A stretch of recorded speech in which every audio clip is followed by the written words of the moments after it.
Hi, welcome. Hope Zvara here. And I'm actually out in my backyard. So if you hear crazy noises, it's because I have chickens and goats and a rooster and a dog. So just think of it as the background music for today's practice.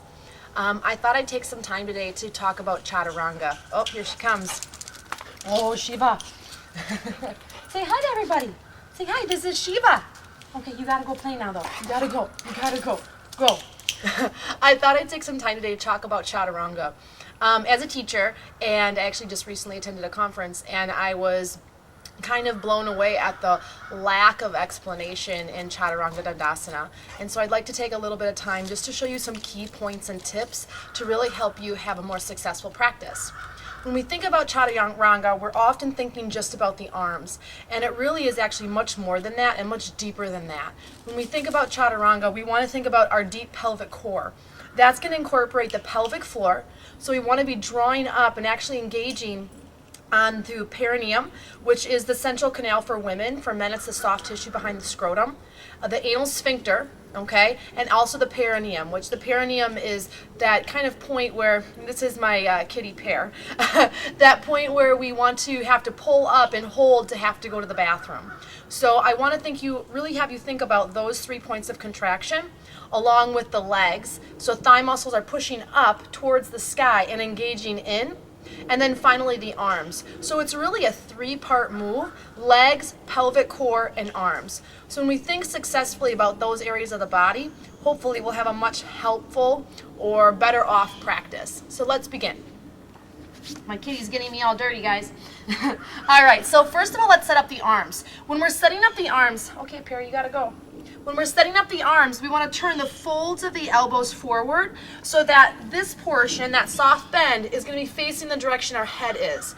More than not, people don't pay attention to these little cues, and we end up moving in a not so great way. We also want to make sure we really spread the hand onto the mat and utilize every point on the knuckle as well as the heel of the hand and the center of the palm. If you feel like there's a lot of weight on the heel of the hand, it's probably because there is. So as we set up the hands, folds of the elbows forward, you should notice this broadness come to the upper shoulder girdle. That way you know you're doing it properly. When we step back into plank, before we do, I want you to find pelvic neutral. So that means that the sacrum and the back body are open, not hunched and rounded or tucked, but just very open and long.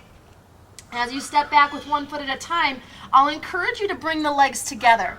I like to remind my students that one big leg is often much stronger than 2 separate legs. So as I engage my inner thighs, the line of my core is accentuated, and the pelvic floor and the inner thighs are like best friends. So activating those 2 areas of the body. So it's thighs engaging, not booty pushing.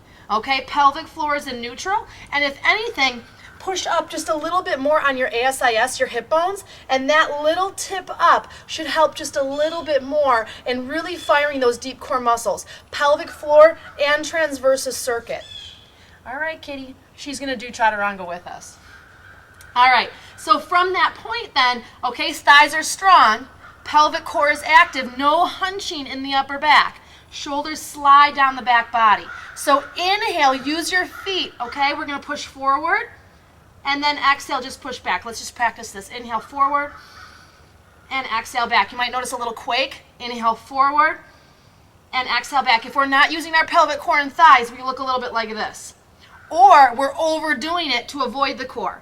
So we're more hip hinging or rounding in the spine to try to use more of the upper body. Okay, 2 more. Inhale forward, exhale back, fold to the elbows forward. Inhale forward and exhale back. Let's just take knees to the mat. Sit back, take a breath.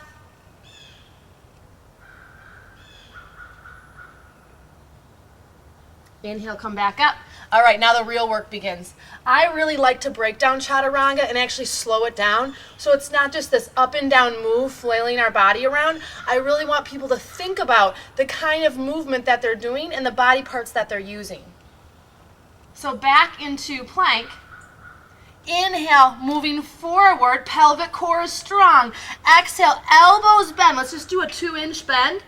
And then activating through the pelvic core. Inhale, hold. Exhale, float back up. That way it's almost like I'm under you with my forearms and lifting you up rather than your arms just pushing you up. Let's do 3 now of just those 2-inch bends. It's small, but if we can't do the little ones, how are we going to be able to do the big ones? So inhale, prepare, engage the inner thighs. Let's push the toes forward. Pelvic core is strong. Exhale, bend. No saggy head. Inhale, hold. Now lifting with the core. Exhale, push back up. Inhale, prepare. Exhale, down. Inhale, hold. Exhale, back up.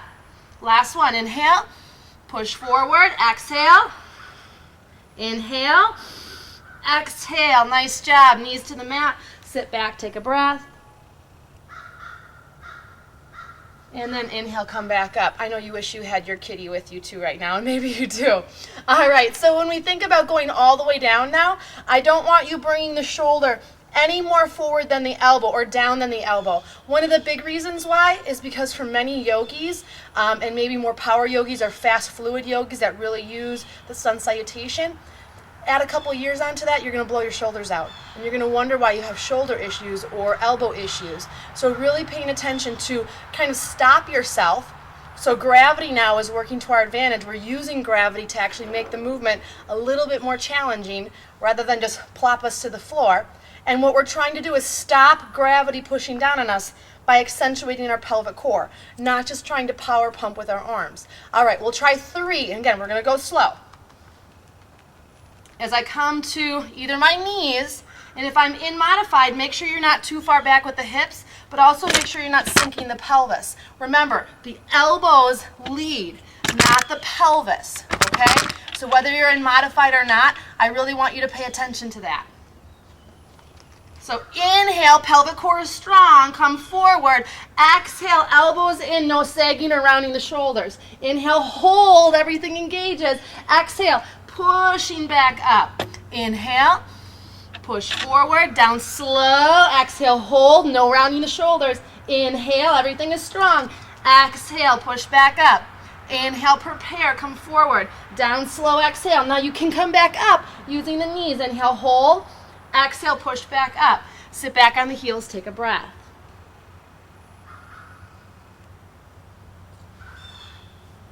Awesome. How did it go? I hope awesome. So when we think about Chaturanga Dandasana, know a couple things. Break it down into thirds. 1/3 legs, 1/3 pelvic core, 1/3 arms. Activate them in any order that you need to. Don't forget about the pelvic floor. Remember, try the 2-inch version before you just flail yourself to the floor. If you find yourself that you can't get back up, use your knees. I would much rather have you find a different variation, what some people call modifying, and do it successfully and use the right muscles rather than try to muscle through it and just flail your body up and down off the floor, and really you're encouraging the wrong muscles to develop, especially in a movement like Chaturanga.